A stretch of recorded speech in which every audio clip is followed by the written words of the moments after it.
ఈ జిల్లా ప్రాజెక్టుల విషయంలో ముందుకు పోతున్న విషయం మనందరం కూడా గుర్తించాలి.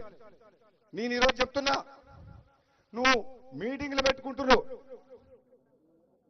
బీఆర్ఎస్ పార్టీ 100 కోట్ల అవినీతి సొమ్ముతోటి బస్సులను తీసుకుపోయి మీటింగ్ పెట్టి ఏదో మాట్లాడుతుండు. 10 ఏళ్ళు మీరు చేసిండ్రు, 16 నెలలు మేము వచ్చింది, ఇంకా సమయం ఉంది. ఇప్పుడిప్పుడే అభివృద్ధి మొదలవుతుంది. ఆగం చేసిన తెలంగాణని గాడిలో పెట్టే బాధ్యత ఈ కాంగ్రెస్ పార్టీ ముఖ్యమంత్రి రేవంత్ రెడ్డి గారి నాయకత్వంలో మీరందరూ కూడా కష్టపడుతున్నాం. మరి ఎందుకు ఆవేశంతో ఒక తెలంగాణలో కాంగ్రెస్ అభివృద్ధి చేయట్లేదని చెప్పి మాట్లాడుతున్నారు అర్థమవుతలేదు. కానీ ఒక్క మాట చెప్పగలుగుతున్నాం, కాంగ్రెస్ పార్టీ పేదల పార్టీ, ఈ దేశ స్వాతంత్ర్యం కోసం పోరాటం చేసిన పార్టీ, తెలంగాణ రాష్ట్రాన్ని ఇచ్చిన పార్టీ, బడుగు బలహీన వర్గాలకు ముఖ్యంగా రైతులకు అండగా ఉండే పార్టీ ఏదంటే కాంగ్రెస్ పార్టీ. ఈ కాంగ్రెస్ పార్టీ ద్వారానే పేదలకు న్యాయం జరుగుతుంది తప్పితే ఒక కుటుంబ పార్టీ ద్వారా ఎప్పటికి కూడా న్యాయం జరగదు. కాబట్టి సోదరులారా, ఏది ఏమైనా కానీ సోదరులు కోమటిరెడ్డి వెంకటరెడ్డి గారి నాయకత్వంలో, ఉత్తమ్ కుమార్ రెడ్డి గారి నాయకత్వంలో జిల్లాలో వెనుకబడిన అభివృద్ధిని కానీ, నిర్లక్ష్యంగా వదిలేసిన ప్రాజెక్టుల విషయంలో కానీ ముందుకు పోయే బాధ్యత మనది. మనందరం కలిసికట్టుగా ఈ జిల్లాని ప్రతి ఎకరాకు సాగునీరు తీసుకొచ్చే విషయంలో కానీ, పేదలకు అండగా ఉండే విషయంలో కానీ, ఏ అభివృద్ధి విషయంలోనే సరే వెనుకడుగు వేసే ప్రసక్తి లేదు. అంత ముందుకున్న మంత్రి ఉన్నాడు, వాళ్లకు పదవులు ఉన్నాయి కానీ వాళ్ళ ముఖ్యమంత్రి దగ్గర మాట్లాడే ధైర్యం లేదు. మనకున్న మంత్రులు కేవలమే, కానీ ముఖ్యమంత్రి స్థాయి ఉన్న వాళ్ళిద్దరు కూడా, ఉత్తమ్ కుమార్ రెడ్డి గారు కావచ్చు, కోమటిరెడ్డి వెంకటరెడ్డి గారు కావచ్చు, మామూలు నాయకులు కాదు. వెంకటరెడ్డి గారు తెలంగాణ కోసం మంత్రి పదవి త్యాగం చేసినంటే ఈ ప్రజల పట్ల, ఈ నల్లగొండ జిల్లా పట్ల, ఈ తెలంగాణ రాష్ట్రం పట్ల ఎంత కమిట్మెంట్ ఉన్నదో అర్థం చేసుకోవాలి. పదవుల కోసం పాకులాడే వ్యక్తి కాదు కోమటిరెడ్డి వెంకటరెడ్డి. తన పదవినే తృణప్రాయంగా వదిలేసింది. ఆ రోజు తెలంగాణలో పిల్లలు చనిపోతుంటే కోమటిరెడ్డి వెంకటరెడ్డి గారు మంత్రి పదవిని వదిలేసినంటే మామూలు విషయం కాదు. ఎంతో మంది పిల్లలు ప్రాణత్యాగం చేస్తుంటే చూడలేక ఈ తెలంగాణ రాష్ట్రం సాధించాలని చెప్పి, 60 ఏళ్ల కళ పూర్తి కావాలని చెప్పి, ఈ ప్రాంతానికి అన్యాయం జరుగుతుందని చెప్పి తెలంగాణ రాష్ట్రం కోసం పదవి త్యాగం చేసిన వ్యక్తి. ఎవరో ఏదో మాట్లాడుతున్నారు. నిన్న మొన్న రాజకీయాలకు వచ్చిన వాళ్ళు, తెలిసి తెలవని అవగాహన లేని వ్యక్తులు, అది అన్ని మంచి పద్ధతి కాదు. ఒక వ్యక్తి అవతలి వ్యక్తి గురించి తెలుసుకొని వాళ్ళ త్యాగం ఏంది, వాళ్ళ కష్టమేంది, మానవత్వంతో మంచితనంతో ఈ ప్రాంతం కోసం ఇన్నేళ్లుగా ఎట్లా కష్టపడుతుందో తెలుసుకొని మాట్లాడదు. కానీ నోరుంది కదా అని చెప్పి సోషల్ మీడియాలో కానీ ఏది పడితే అది పెట్టి కరెక్ట్ కాదు.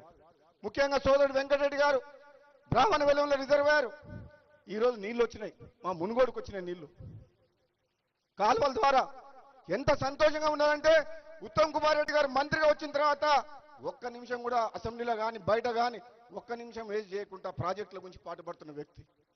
అంటే మీకు కాంగ్రెస్ పార్టీకి మంచి పనులు చేస్తుంటే, మీకంటే మీరు చేయలేని పనులు కాంగ్రెస్ పార్టీ ముఖ్యమంత్రి గారు కానీ, ఉత్తమ్ కుమార్ రెడ్డి గారు కానీ, వెంకటరెడ్డి గారు చేస్తుంటే మీకు మింగుడు పడతలేదు, కడుపు మండుతుంది.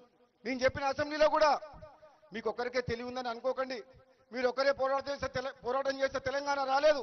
తెలంగాణ ఉద్యమంలో సకల జనులు ఉన్నారు, మేము ఉన్నాం. పార్లమెంట్ సభ్యునిగా నేను కొట్లాడినా ఎంతో మందిని కొట్లాడితే తెలంగాణ వచ్చింది. మీ యొక్క బీఆర్ఎస్ పార్టీ సొంతం కాదు తెలంగాణ, మీది కుటుంబ పార్టీ, ఇది మాది జాతీయ పార్టీ, పేదల పార్టీ. కాబట్టి సోదరులారా, ఏదో సోషల్ మీడియాలో కానీ అక్కడ కానీ ఏదో మాట్లాడుతున్నారు తప్పితే నిజంగా కాంగ్రెస్ పార్టీ మీద వ్యతిరేకత లేదు. వాళ్ళు క్రియేట్ చేస్తున్నారు. ప్రజలు కేసీఆర్ని కోరుకుంటున్నారంట, నవ్వుతున్నారు ప్రజలు. ఎవరు కోరుకుంటున్నారు? మరి కోరుకుంటే నేను ఫామ్ హౌస్లో ఎందుకు కూర్చోబెట్టిండ్రు? నేను ఎందుకు కోరగొట్టిండ్రు?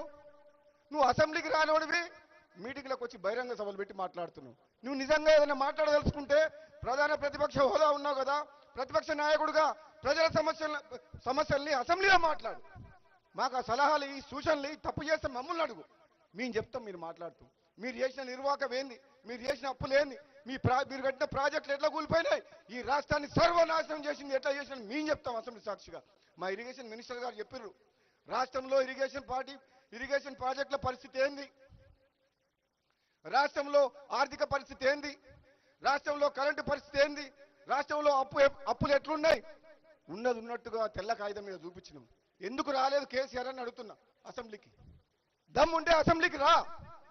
తెలంగాణ ప్రజలు ఇచ్చిన తీర్పును గౌరవించి ప్రతిపక్ష హోదాలో వచ్చి ప్రతిపక్ష నాయకుడిగా మాట్లాడు.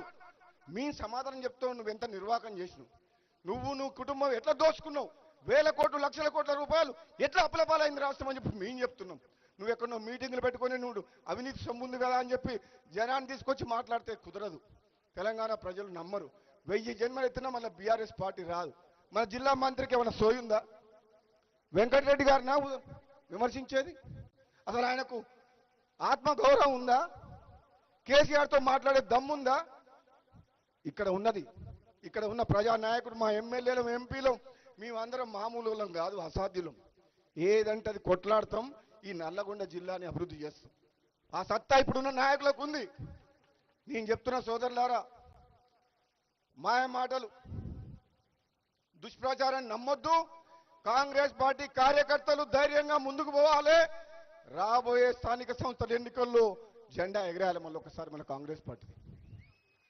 వాళ్ళేదో మాటలు చెప్తుర్రు, మేమేదో చేయలేదంటున్నారు. చేసి చూపిస్తాం. ఇంకా సమయం ఉంది కాబట్టి తొందరపడాల్సిన అవసరం లేదని చెప్పి తెలియజేస్తూ ఈ కార్యక్రమంలో పాల్గొన్న మీ అందరికీ కూడా మరొకసారి ధన్యవాదాలు తెలియజేస్తూ సెలవు తీసుకుంటాం. Thank you sir. Thank you.